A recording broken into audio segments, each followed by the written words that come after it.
जय हिंद बच्चों। हम लोग क्लास 10th के बालाजी पब्लिकेशन को हल कर रहे हैं। आज इस वीडियो में हम लोग क्लास 10th के चैप्टर नंबर 6 निर्देशांक ज्यामिति या कोऑर्डिनेट ज्योमेट्री की शुरुआत करेंगे। देखिए, इस चैप्टर के बारे में हम लोग क्लास 9th में पढ़ चुके हैं, फिर भी आगे कुछ इसके पहले हम थोड़ा सा रिवीजन कर लेते हैं, फिर आगे बढ़ते हैं। ठीक। और अगर आप लोग इस चैनल पर नए हैं तो चैनल को सब्सक्राइब करें और बेल आइकन को भी प्रेस करें, जिससे आपको नए वीडियो की अपडेट समय समय पर मिलती रहे। तो आइए जानते हैं। अगर हम इसके परिभाषा की बात करें कि ये निर्देशांक ज्यामिति होती क्या है, तो हम कह सकते हैं कि निर्देशांक ज्यामिति गणित की वह शाखा है जिसमें ज्यामिति का बीजगणितीय अध्ययन किया जाता है तथा समतल पर बिंदुओं की स्थिति को दो संख्याओं के क्रमित युग्म या निर्देशांक से परिभाषित किया जाता है। इसका मतलब क्या हुआ? मतलब इसमें हमको पढ़ना है ज्यामिति है, लेकिन ज्यामिति को किस रूप में पढ़ना है? हमको बीजगणित के रूप में पढ़ना है। यहाँ पर केवल बस इस पूरे चैप्टर में केवल दो ही बिंदु का खेल है। ठीक, यानी जिसको हम कहते हैं निर्देशांक। इसमें कोई दो बिंदु आता है जिसका हम एक कहते हैं एक्स, एक को कहते हैं वाई। ये भी आगे समझेंगे इसके बारे में। फिलहाल इसको परिभाषा समझ में आया। यानी इसके बारे में क्या कह रहा है कि निर्देशांक ज्यामिति गणित की वह शाखा है जिसमें हम ज्यामिति का बीजगणितीय अध्ययन किया जाता है। यह ठीक। और तथा समतल पर बिंदुओं की स्थिति को दो संख्याओं के क्रमित युग्म या निर्देशांक से परिभाषित किया जाता है। तो आइए इसका मतलब क्या, थोड़ा इसके बारे में समझते हैं। देखिए हम पहले जानते हैं निर्देशांक अक्ष तथा कार्तीय तल, यानी coordinate axis and Cartesian plane. अब ये क्या होता है जान लीजिए। यहाँ से हमारे चैप्टर की शुरुआत होती है। पहले हम जानते हैं कार्तीय तल क्या होता है। तो कार्तीय तल का मतलब कह सकते हैं कि वह समतल जिस पर दो पारस्परिक लंबवत रेखाएं एक दूसरे को बिंदु O पर प्रतिच्छेदित करती हैं या फिर काटती हैं, वह कार्तीय तल कहलाता है। मतलब देखिए, अगर किसी प्लेन सतह पर या कोई समतल, किसी समतल पर दो लंबवत रेखाएं, लंबवत का मतलब कि ऐसी दो रेखाएं जो एक दूसरे के बीच में 90 डिग्री का कोण बनाए। यहाँ पर 90 अंश का कोण बन रहा है ना, तो क्या बोलते हैं, यानी कि वह समतल या किसी तल पर स्थित यदि दो लंबवत रेखाएं, जैसे एक यहाँ एक ऐसे गई है, अगर दो लंबवत रेखाएं एक दूसरे को बिंदु O पर, ये बिंदु हमारा क्या O पर प्रतिच्छेदित करें, यह जो तल बनता है इसी को हम कहते हैं कार्तीय तल। ठीक, ये क्या बोलता है, इसको हम कहते हैं कार्तीय तल। और ये हमारे जो बिंदु बनते हैं इसको हम कहते हैं निर्देशांक अक्ष या निर्देशांक बिंदु कहते हैं। तो कार्तीय तल में क्या होता है, इसमें दो लंबवत रेखाएं होती हैं जो एक दूसरे को किसी बिंदु या जिसको हम नाम देते हैं बिंदु O, बिंदु O पर क्या करती हैं, एक दूसरे को प्रतिच्छेदित करती हैं, फिर काटती हैं। तो जहां पर ये काटते हैं आपस में, इस बिंदु को हम कहते हैं इसका मूल बिंदु, जिसको कहते हैं ओरिजिन, इसे कहा जाता है मूल बिंदु। ठीक। और यहाँ देखिए दो लंबवत रेखाएं थी, एक ऐसे थी और एक ऐसे थी, इसको हम कहते हैं ऊर्ध्वाधर रेखा और इसे हम कहते हैं क्षैतिज रेखा। ठीक। तो जो पट होती है, यानी जो क्षैतिज होता है, इसे हम क्या बोलते हैं, इसे हम कहते हैं एक्स अक्ष। लेकिन ये देखिए यहाँ पर ये दो भागों में बढ़ जा रहा है, तो दाएं वाले हिस्से को हम कहते हैं एक्स अक्ष, या इसको कहते हैं हम एक्स प्लस एक्स, और बाएं वाले को हम कहते हैं एक्स डैश या फिर एक्स माइनस एक्स। ऐसे ही जो लंबवत रेखा थी, जो ऊर्ध्वाधर रेखा थी, ये भी दो भागों में बढ़ गई। ऊपर वाले भाग को हम कहते हैं वाई एक्स या फिर वाई प्लस बोलते हैं, और नीचे वाले को हम वाई डैश या फिर वाई माइनस बोलते हैं। तो यहाँ पर दोनों रेखाएं जो थी चार भागों में बढ़ जाती हैं। एक को एक्स अक्ष बोलते हैं, अगर हम पूरे की बात करें तो इसको हम कहते हैं एक्स अक्ष, इसे कहते हैं वाई अक्ष। ठीक।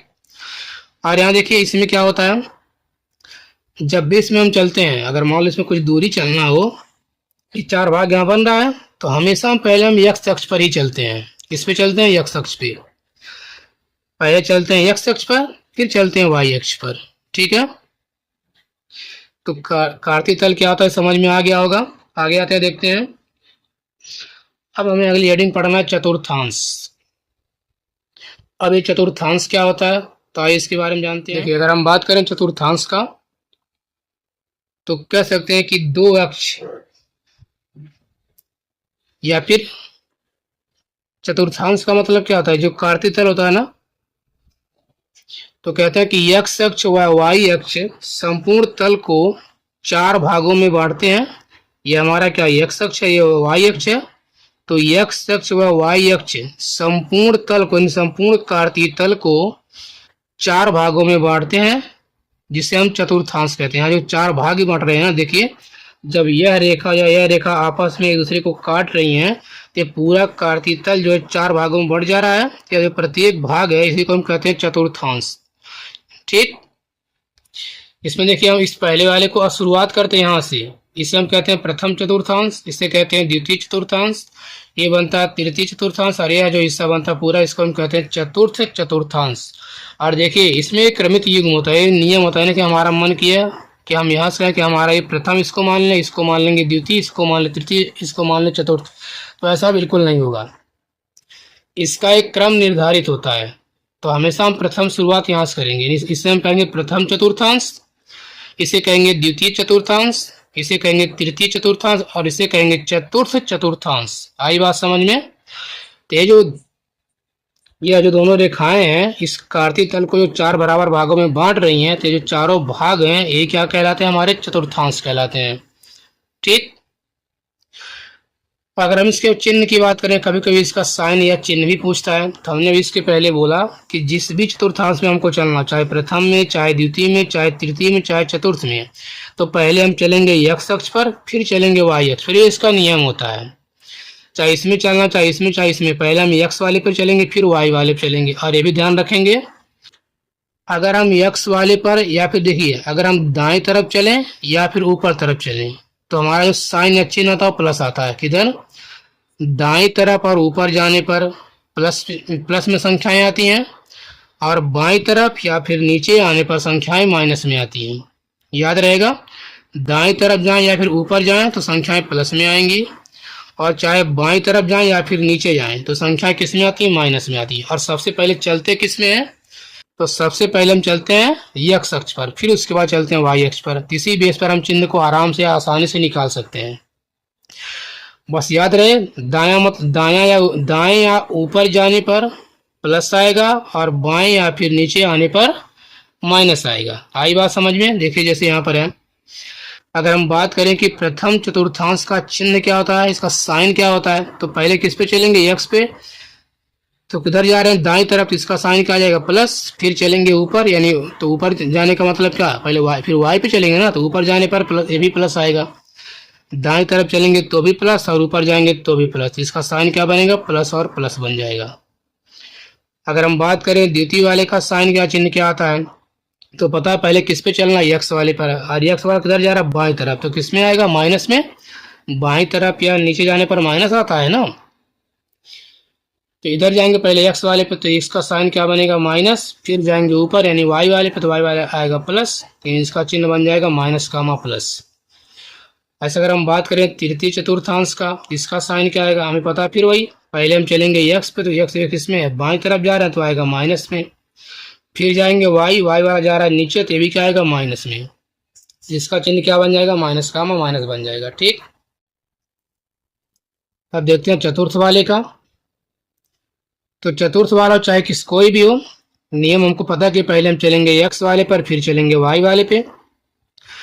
देखिए चतुर्थ वाले में पहले x वाले पे, तो x वाला जा रहा है दाएं तरफ, इसका साइन तो आएगा प्लस। फिर चलना y वाले पे जो कि जा रहा है नीचे, तो इसका साइन क्या आएगा? माइनस, यानी इसका चिन्ह बन जाता है प्लस और माइनस। याद रखेंगे, प्रथम वाले का चिन्ह प्लस प्लस आएगा, दूसरे वाले का माइनस प्लस आएगा, तीसरे वाले का माइनस माइनस आएगा, और चौथे वाले का प्लस और माइनस आएगा। देखिए इसमें यहाँ से आपके बोर्ड में क्वेश्चन बनते हैं, वो भी ऑप्शन वाले। पूछ सकता कि प्रथम चतुर्थांश का चिन्ह क्या होता है, तो ऑप्शन देगा ऐसे 4, प्लस प्लस या माइनस प्लस, या फिर माइनस माइनस, या फिर प्लस का कामा माइनस।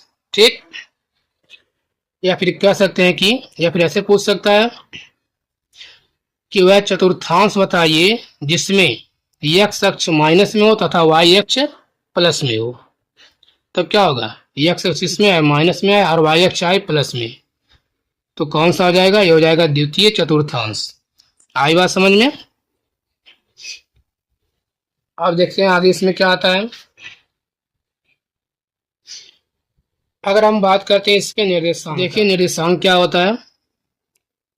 जैसे हमने अभी बताया कि अगर हम x की दाएं तरफ जाएं या ऊपर तरफ जाएं तो संख्याएं प्लस में आती हैं, और बाईं तरफ या नीचे आने पर संख्याएं आती हैं माइनस में। ये तो हमारा होता है मूल बिंदु, इसको हम कहते हैं जीरो, दिखाते हैं 0,0। ठीक, इसमें निर्देशांक क्या होता है, जैसे मान लें अगर हम यहाँ पर कुछ बिंदु चले हैं, ऐसे यहाँ पर कोई एक बिंदु है, तो कहे कि बिंदु के निर्देशांक क्या है। निर्देशांक का मतलब है बिंदु कहाँ पर स्थित है, तो इसकी पोजीशन अगर बताना तो हम कैसे बताएंगे। हम कह सकते हैं कि हम क्या कहें, दाईं तरफ 3 मीटर गए और ऊपर की तरफ 2 मीटर गए, तो 3 मीटर वाले के ऊपर और 2 मीटर वाले के सामने पर ही हमारा बिंदु मिल जाएगा। तो देखिए अगर मान लो हम इसको P बिंदु मान लेते, ये बिंदु P कहाँ पर स्थित है, देखिए यहाँ पर ये 3 के सामने है, 3 के ऊपर है और यहाँ पर 2 के सामने है। तो यहाँ पर क्या, पहले हम x पे दूरी चलते हैं, तो x पे कितना चले हैं, 3 चले हैं और y पे चले हैं 2। यहाँ पर जो आ रहा 3,2, ये क्या बन जाएगा, इस बिंदु P के या निर्देशांक के कोऑर्डिनेट बन जाएंगे। बात समझ में आया। तो निर्देशांक का मतलब होता है कि x अक्ष पर चली गई दूरी तथा y अक्ष पर चली गई दूरी। और याद रखेंगे हमेशा पहले हम x वाले को चली गई दूरी दिखाते हैं, फिर y पर चली गई दूरी दिखाते हैं। कभी इसको हम चेंज नहीं करेंगे कि हमारा मन करे कि हम पहले क्या करें, पहले हम y वाले को दिखा दें फिर x वाले को दिखाएं। इसका कि नियम फिक्स होता है, पहले हम x पे चली गई दूरी को दिखाते हैं, फिर हम y पे चली गई दूरी को दिखाते हैं। ठीक, यहाँ पर 3,2 आने का मतलब यह हुआ कि हम x पर चले हैं 3 और y अक्ष पर चले हैं 2। ठीक है, और थोड़ा कुछ बिंदुओं के बारे में जान लेते हैं। देखिए इसमें कुछ हम पॉइंट जान लेते हैं।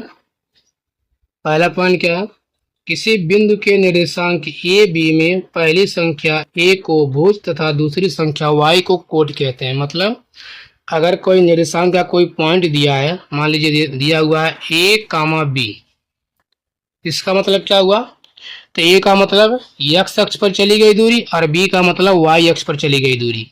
ठीक, तो x अक्ष पर जो दूरी हम चलते हैं इसे हम कहते हैं भुज, और जो y पर हम चलते हैं इसको कहते हैं कोट। तो यहाँ पर क्या, जब पहली दूरी यह आएगी इसे हम कहेंगे भुज, और जो बाद वाली आती इसे हम कहते हैं कोट। वही लिख रहा है कि किसी बिंदु के निर्देशांक a, b में पहली संख्या a को भुज तथा दूसरी संख्या y को कोट कहते हैं। ठीक है, अगर यहाँ पर मान ली इसको हम a और b मान लें, या फिर इसको हम मान सकते हैं x, y, तो x को क्या बोलेंगे, x को कहेंगे भुज और y को कहेंगे कोट। यानी x पर चली गई दूरी को भुज बोलते हैं और y अक्ष पर चली गई दूरी को कोट कहते हैं। आई बात समझ में।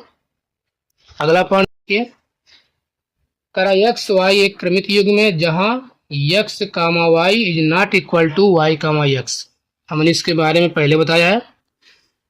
हम कभी भी अगर किसी भी पॉइंट यानी किसी भी अगर निर्देशांक को दिखाना तो हमेशा पहले हम x वाले को दिखाएंगे फिर y वाले को, यानी कि हमारा मन करे कि हम पहले y वाले को कर दें फिर x वाले को कर दें। तो इन दोनों का मतलब एक अलग नहीं, इन दोनों का मतलब अलग अलग होगा। ठीक, तो बिल्कुल गलत है। x, y कभी y, x के बराबर नहीं आ सकता है। इसका एक नियम होता है। ठीक, हमेशा हम पहले हम x वाले को दिखाएंगे फिर y वाले को दिखाएंगे। कभी हम y वाले को पहले और x वाले को बाद में कभी भी नहीं करेंगे। पहले भुज आएगा फिर कोट आएगा। भुज का मतलब x अक्ष पर चली गई दूरी और कोटि का मतलब होता है y अक्ष पर चली गई दूरी। उम्मीद करते हैं बात समझ में आ रहा होगा।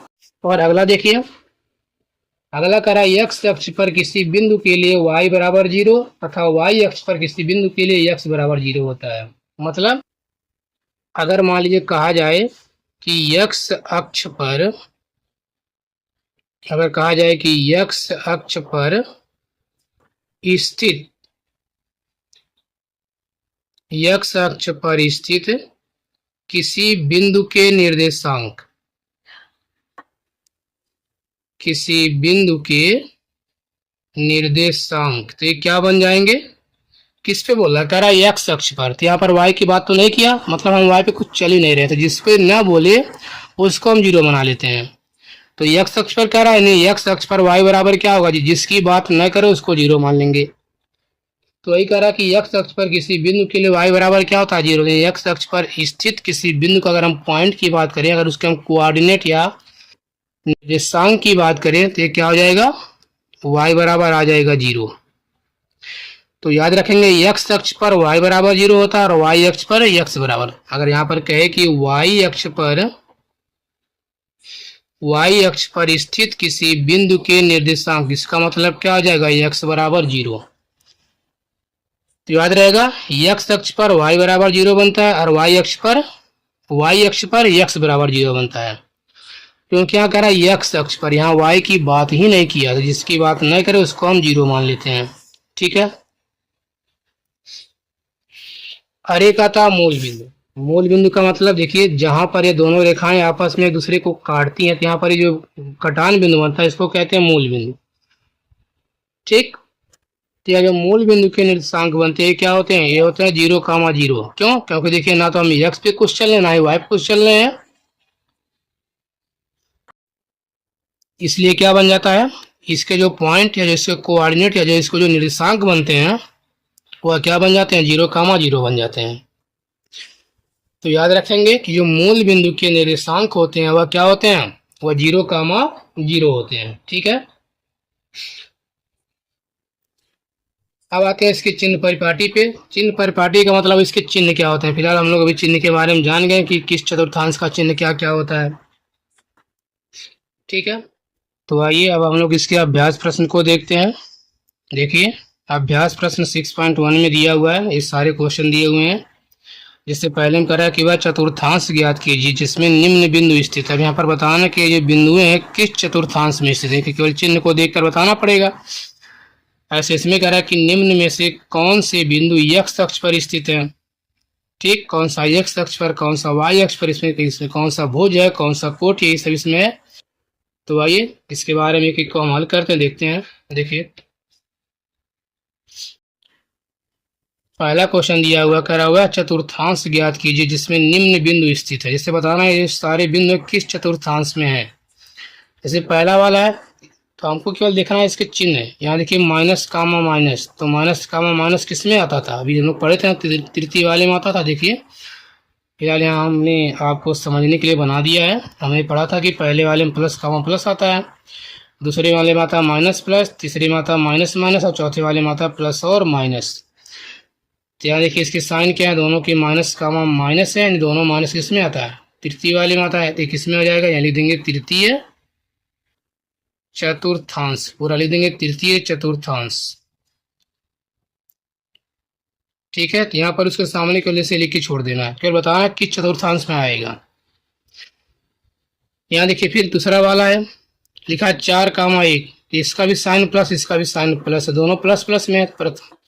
तो प्लस कामा प्लस किस में आता, प्लस प्रथम वाले में, तो ये आ जाएगा प्रथम चतुर्थांश, इसको लिख देंगे प्रथम चतुर्थांश। बात समझ में आ रही है। तीसरे वाले में देखिए दिया 3 कामा माइनस का 2, तो ये प्लस और ये माइनस है, तो प्लस माइनस किस में आता है, प्लस फिर माइनस, चतुर्थ वाले में आता है। देखिए ये कौन सा हो जाएगा, यह हो जाएगा चतुर्थ चतुर्थांश। चौथे वाले में देखिए दिया हुआ -3,1, ये माइनस और ये प्लस है, तो पहले माइनस फिर प्लस, ये किस में आता है, देखिए माइनस और प्लस द्वितीय वाले में आता है। तो ये किस में हो जाएगा, ये आ जाएगा द्वितीय चतुर्थांश में।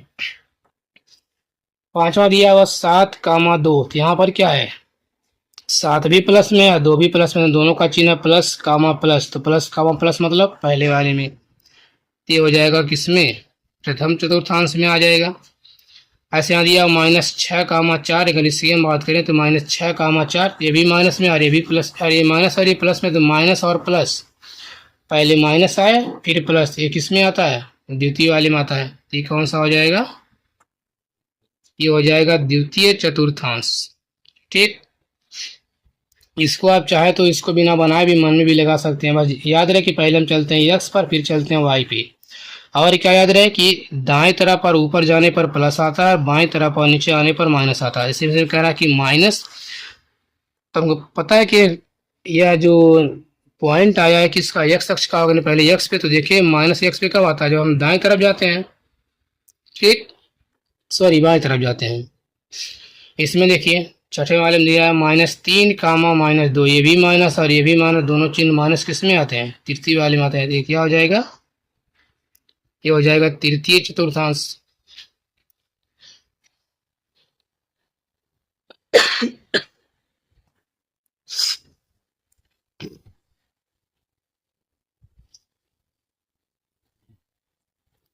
यहाँ देखिए 8वें वाले में दिया हुआ 2 कामा माइनस 2, इसका चिन्ह है प्लस, इसका चिन्ह है माइनस, तो प्लस और माइनस, पहले प्लस और फिर माइनस किस में आते हैं, चतुर्थ में आते हैं, ये हो जाएगा चतुर्थांश। ऐसे लिख के छोड़ देना है। उम्मीद करते हैं समझ में आ गया होगा। देखिए अब देखते हैं क्वेश्चन नंबर 2। कह रहा निम्न में से कौन से बिंदु x अक्ष पर स्थित है। तभी हमने आपको 2 पॉइंट के बारे में बताया था। x अक्ष पर y बराबर 0 बनता है और y अक्ष पर x बराबर 0। तो यहाँ केवल x अक्ष की बात कर रहा है, y की तो बात नहीं किया। तो जिसकी बात न करे उसको 0 मान लेते हैं। देखिए जिसमें y का वैल्यू 0 आएगा वही क्या होगा, x अक्ष पर स्थित होगा। तो इसकी बात करते हैं, यहाँ पर x का मान 2 है और y का मान 3 है। तो क्या ये केवल x अक्ष पर है? नहीं, ये दोनों पर आ जाएगा तो होगा नहीं। b वाला, यहाँ पर देखिए y का वैल्यू 0 है, x का मान 2 और y का वैल्यू 0। x अक्ष पर क्या होता है, y बराबर 0 बनता है। ये b वाला बिंदु मिल जाएगा, x अक्ष पर स्थित होगा। और ये वाला, यहाँ x का मान 0, y का मान 2 है, तो x बराबर 0 है। तो x बराबर 0 मतलब ये y अक्ष पर स्थित है। x अक्ष पर y का मान 0 आएगा और y अक्ष पर x का मान 0 आएगा। हमें निकालना है x अक्ष पर, तो x अक्ष का मतलब y बराबर 0 है, जिसमें भुज का मान कोण का मान क्या है, 0 है। यह क्या बनेगा, कहेंगे हाँ इसमें तो 0 है, लेकिन यहाँ देखिए यहाँ दोनों 0 है। ये तो ना तो x पे चल रहा है ना ही y पर, ये तो हो जाएगा मूल बिंदु। तो यहाँ पर गलती नहीं करेंगे, ये हमारा क्या होगा, ये मूल बिंदु पर होगा, या x अक्ष पे नहीं होगा। ये हमारा देखिए x पे -1 है, y पे 0 है, तो यहाँ पर y बराबर 0 है, तो ये भी क्या होगा, x अक्ष पर हो जाएगा। ये भी हमारा ऑप्शन मिल जाएगा। ये वाला यहाँ पर x का मान 0 है, नहीं तो y अक्ष पे आ जाएगा। यहाँ पर देखिए यहाँ x पे चल रहा अच्छा, y पे चल रहा 0, y पे 0 का मतलब किस पे, x अक्ष पे है, तो ये भी हो जाएगा। और ये वाला ये तो y अक्ष पे आ जाएगा। तो कौन कौन से बन जाएंगे, तो लिख सकते हैं, कह रहा कि वह बिंदु बताना जो x अक्ष पर हो। x अक्ष का मतलब कौन कौन से बिंदु जिसमें y का वैल्यू 0 है। तो बिंदु कौन कौन से बन जाएंगे, एक तो बन जाएगा b वाला, ठीक, और एक कौन सा बनेगा, यह बनेगा नहीं, ये तो हमारा मूल बिंदु है। एक बन जाएगा e वाला, ठीक, और कौन सा बन जाएगा, एक बन जाएगा g वाला। तो ये 3 मिलेंगे, b, e और g, जो कहाँ होंगे, x अक्ष पर स्थित होंगे। ठीक है।